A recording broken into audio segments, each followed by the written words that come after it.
It is day number 66 of the self quarantine today here in Los Angeles, and I want to start by talking about the situation regarding COVID-19 here in LA.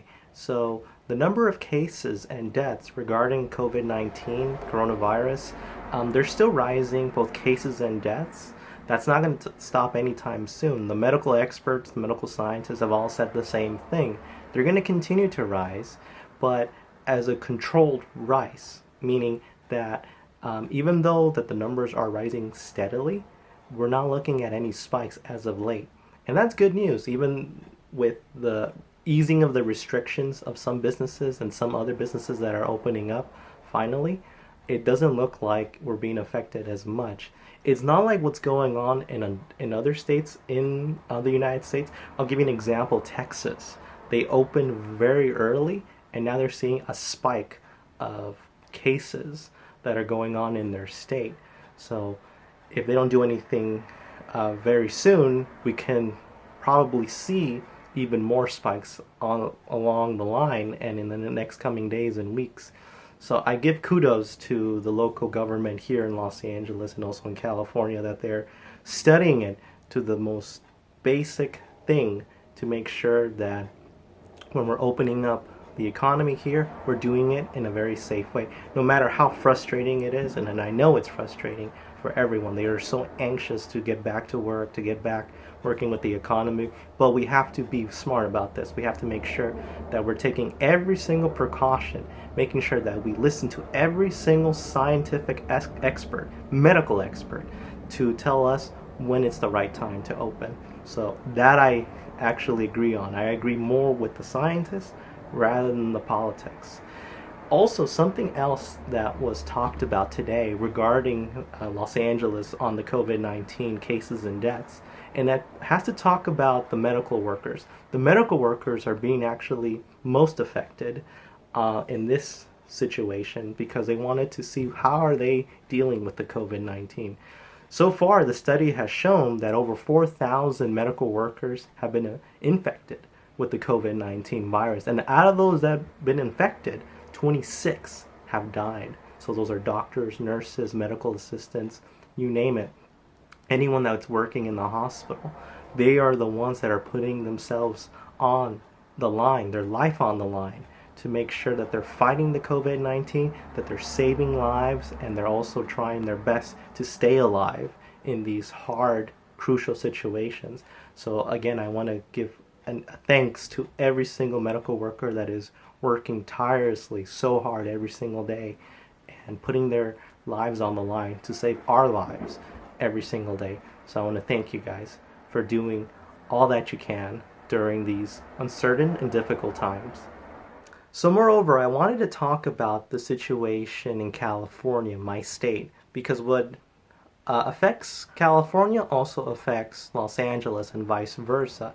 So the governor of California, Governor Newsom, actually did a press conference earlier today, and he basically was talking about the relaxing of criteria of the reopening of the dining restaurants and also some other non-essential services all around the 58 counties of California. And he also talked about the possibility of opening up in-store shopping, so like clothing stores and other stores that haven't been open yet, that people can actually go in and shop while making sure that they're following all the COVID-19 California guidelines. Also, hair salons or barbershops, and that one actually hits close to me because I haven't had a haircut in the past 2 months. Just look at this. Look at all this hair that has been growing out. Insane. That's why I'm wearing this hat to hide all of this because I can't comb it. I can't do anything. It's all over the place. But I said before, and to a lot of my friends, that is it necessary to get a haircut? Is it life or death that I need this haircut? No, it's not. So if the scientists tell me that it's good, that I'm safe, and I'm able to safely get a haircut, then I'm good to go. But if I have to wait, no problem. I can let this hair grow as much as possible. Another thing that he announced, which actually got me very excited, especially as a sports fan, because sports might be coming back to California as early as June. So what he said is that the stadiums are going to be open for all the athletes to play. However, there will not be any fans available. Sad, but it is possible because in these uncertain times, difficult times, sports is a good medium to get away from all the dread, from all the depression, from all the bad news. Sports is a way to just liven things up and to get you excited about something other than what reality is going on.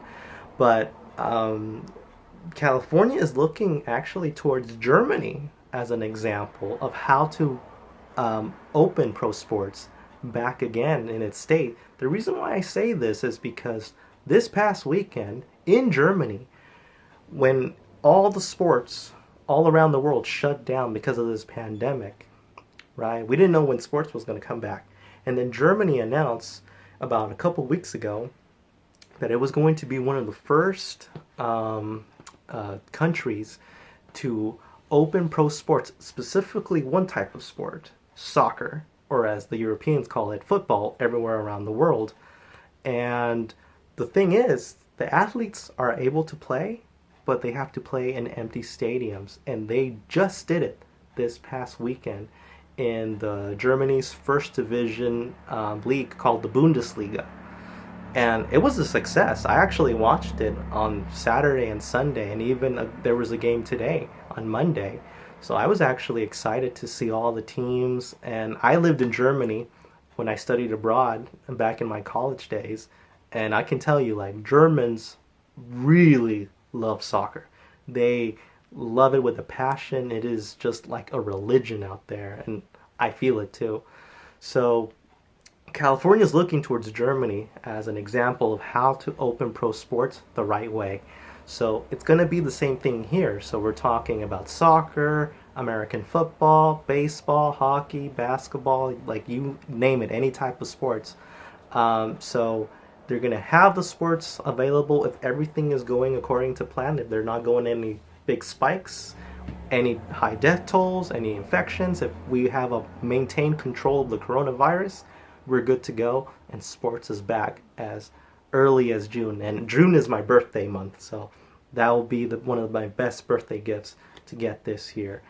So hopefully that comes into fruition and we get sports back. And you can tell I'm a big sports fan right here, LAFC.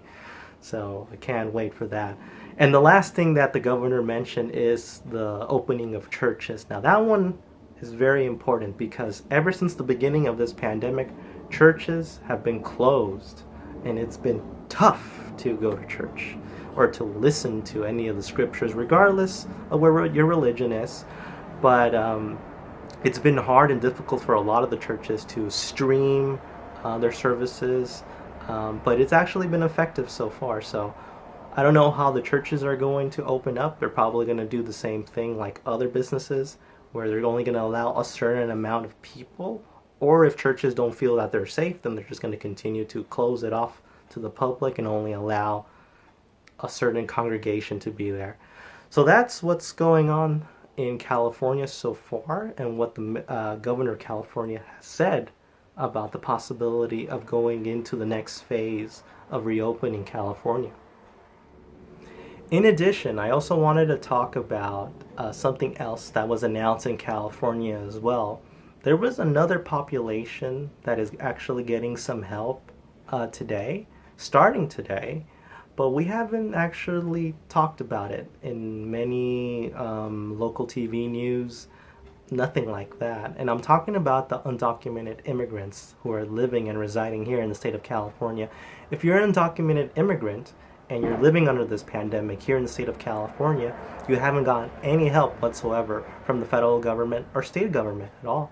So there is no stimulus check, no unemployment, no state stimulus, which is like the $600, no PUA, which is the pandemic assistance program at all, nothing at all, no help whatsoever. But that's about to change today. So what you have to do actually is you got to go to ca.gov, go to the Department of Social Services, and click on Coronavirus Disaster Relief Assistance for Immigrants. And what is it? Well, In response to the COVID-19 outbreak, California is providing a one-time state-funded disaster relief assistance to undocumented adults who are ineligible for other forms of assistance.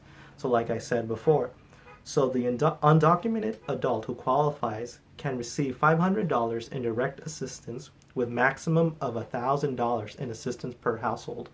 So anyone who needs help, go to this website. So as you scroll down, depending on the area you live, you have to call a certain number because all the areas are different. So for example, I'm going to Los Angeles. I click on Los Angeles, and the minute you go into that website, you go to the Disaster Relief Assistance for Immigrants. And as you scroll down, you look at the hours of availability. You also see the number to call, and it tells you what are you signing up for, what is the help, what documents do you need, how do I get the help. Everything will be answered as you scroll down. So again, if you do need more information, go again to ca.gov, to social services, and then it says undocumented assistance. So if you have anyone that you know, if you are someone who is undocumented, or if you know someone that's undocumented, this is the help that can possibly need, especially in this time of need during this pandemic. And that is it for today's video. Other than it rained earlier today in Los Angeles, which was weird. I didn't see any forecast of it. It's been very windy so far. I've been staying home as of late, but I know tomorrow I'm actually going to go see if there are any Lysol, any Clorox wipes, anything available in the Family Dollar and other dollar stores, like I mentioned before. So if I find anything, I'll record it and show everyone. So other than that, stay strong, stay safe.